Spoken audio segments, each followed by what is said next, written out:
Hey everyone, welcome back to Corporate Decoder, the place where we try to see if common stock is really that common or if the notes they are issuing are really just IOS. Today we are diving into NewtekOne Incorporated's latest filing and announcement that seems simple but might have some interesting implications for investors. What did this company decide to declare and when did they do it? Stick around to find out. Before we dive in, if you love getting these kinds of straightforward breakdowns of financial reports, make sure you are subscribed and hit that notification bell. We also have a fantastic community over on Discord, all linked in the description below. It is a great place to talk about these companies and ask your own questions. So what we have here is a report stating something about the company's common stock. This is essentially the basic ownership shares of NewtekOne Incorporated. Think of it as the most fundamental way you own a piece of the company. The filing tells us that the par value for this common stock is $0.02 per share. Now, that 2 cents isn't really about the market price of the stock or what you did pay for it on an exchange. It is more of a historical accounting term, a very small legal value assigned when the stock was first issued.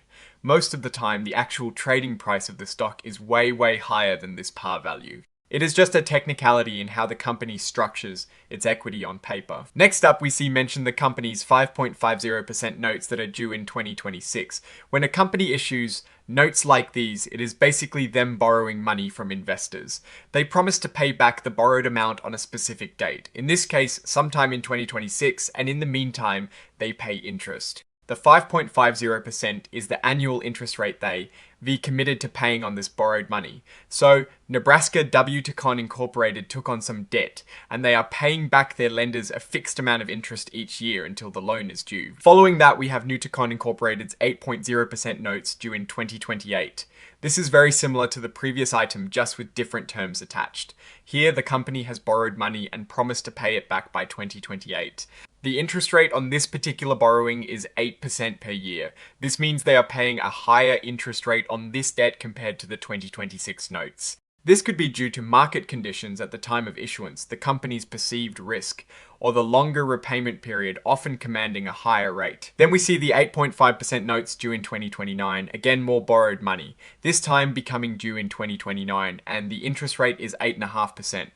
This indicates NewtekOne Incorporated is taking on debt that will mature later than the previous notes and at an even higher interest cost. Companies often manage their debt by issuing notes with staggered maturity dates and varying interest rates, balancing their cash flow needs with the cost of borrowing. We also have the 8.625% notes due in 2029. This is essentially the same story as the 8.5% notes due 2029, but with a slightly higher interest rate this time, 8.625%.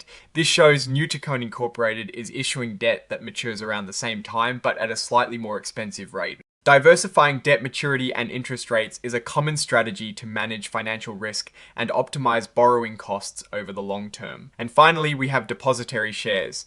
These are a bit more complex. Essentially, they represent ownership in a specific class of preferred stock.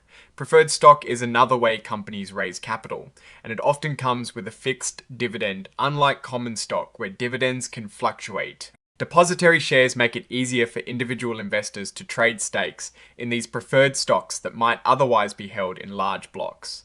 They allow for easier access to different types of equity investments offered by the company. Now let's look at the securities that are actually traded on the stock exchange. The first one listed is the common stock with a par value of 2 cents per share, and it trades on the NASDAQ Global Market LLC under the ticker symbol NEWT.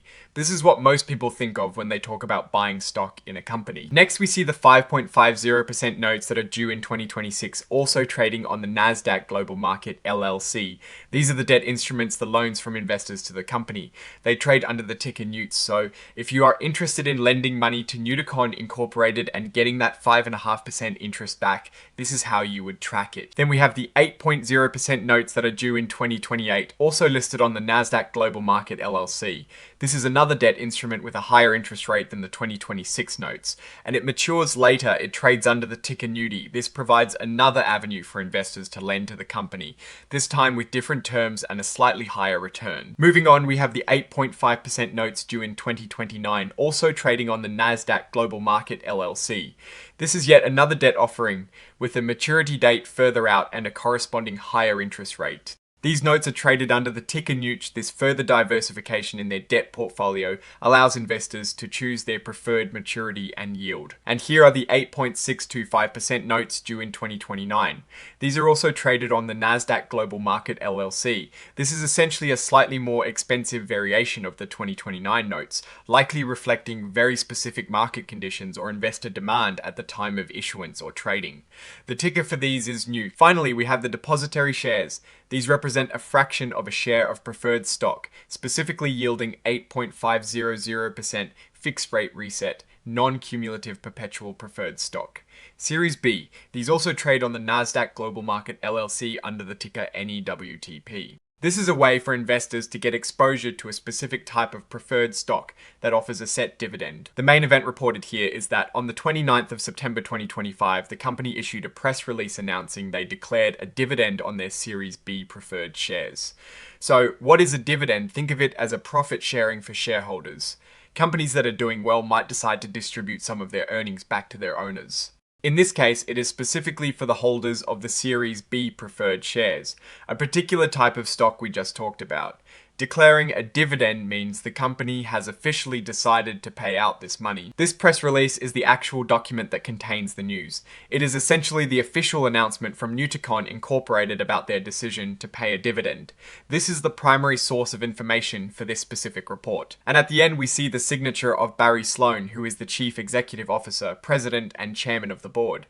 This confirms that the report has been officially authorized and submitted by the company's top leadership. So looking at this filing, it seems pretty straightforward. It is not a deep dive into a quarter's financial results, but rather an announcement about a dividend payment on preferred stock and a listing of the company's various securities. The company is confirming its financial obligations and distributions. The existence of multiple classes of notes with varying interest rates and maturity dates suggests a strategy of diversifying debt. The fact that these are all listed on Nasdaq means there is public liquidity for these instruments.